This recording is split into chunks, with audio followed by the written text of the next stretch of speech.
Hey, kia ora everyone, it's Chris and Sam here, weekly dose of real estate news.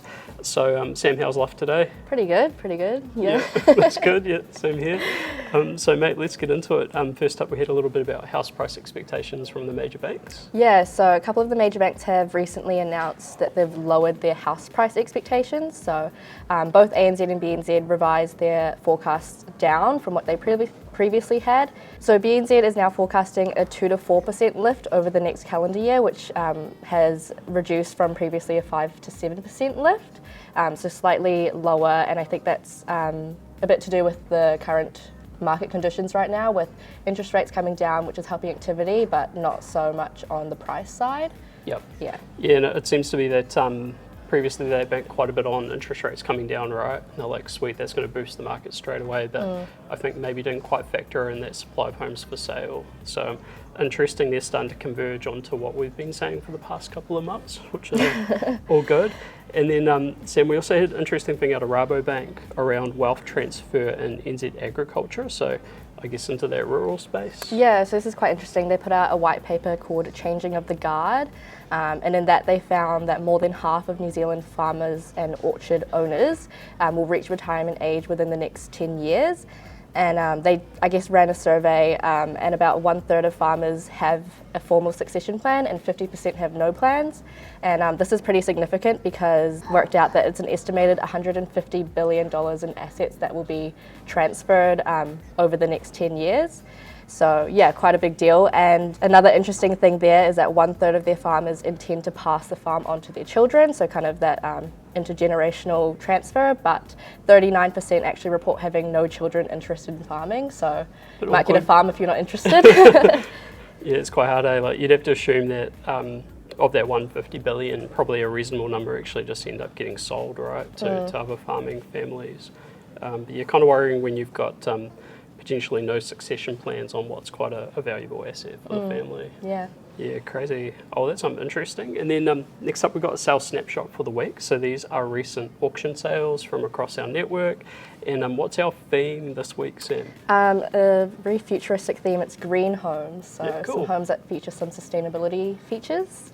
Interesting. That sounds cool. And do you want to kick us off in Auckland? Yep, so I've got 252 Okura River Road in Long Bay. Sophisticated family lifestyle, 4 bedrooms and 3 bathrooms on about 2,600 square metres. Exquisite residence, exudes elegance, comfort and an architectural finesse. Sustainability meets innovation with a new solar power system and Tesla battery pack. So this one was marketed by Will Bardo from Bayleys East Coast Bays and sold under the hammer for 2.315 mil. Yeah, cool. And then for me, I've got 14 Walford Way in Darfield in Canterbury.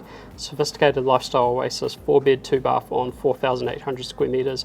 Exceptional lifestyle for those seeking ample space in a prime location. It's got internal access double garaging with that built-in EV charging, so ticking the box there. Marketed by Joe McIntosh from Bayleys Darfield. This one sold under the hammer at auction for 1.33 million. So 2 cool little eco-friendly-ish homes there. Nice.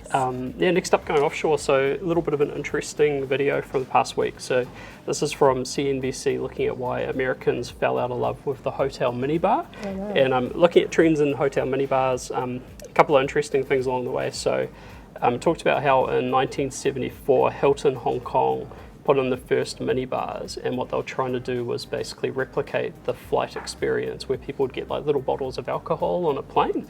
So they put those into the rooms and they were a big success. However, over the years, minibars have become quite a big problem for hotels, and they were saying that there's all sorts of issues, like the issue of checking what's actually going on in the minibar, like if stuff has been taken or not, managing customers scamming them, so in particular customers drinking stuff and then filling it back up with water or tea, which apparently is like super common, and then the other issue of spoilt food.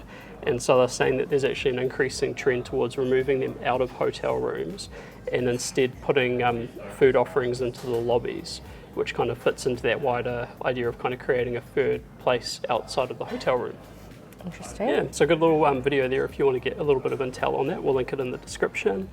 And then finally, Sam, we've got property of the week. Yep. Yeah, mate, So what have you got? I've got one in the Bay of Plenty. It's 56B Campbell Road in Mount Maunganui.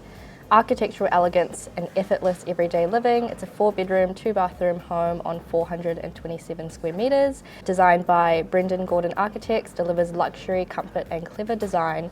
If you're interested in this property, you can get in touch with Richard or Rebecca Wright from Bayleys, Mount Maunganui. Yeah, cool. And then for me, I'm in Queenstown at 8 Arran Lane.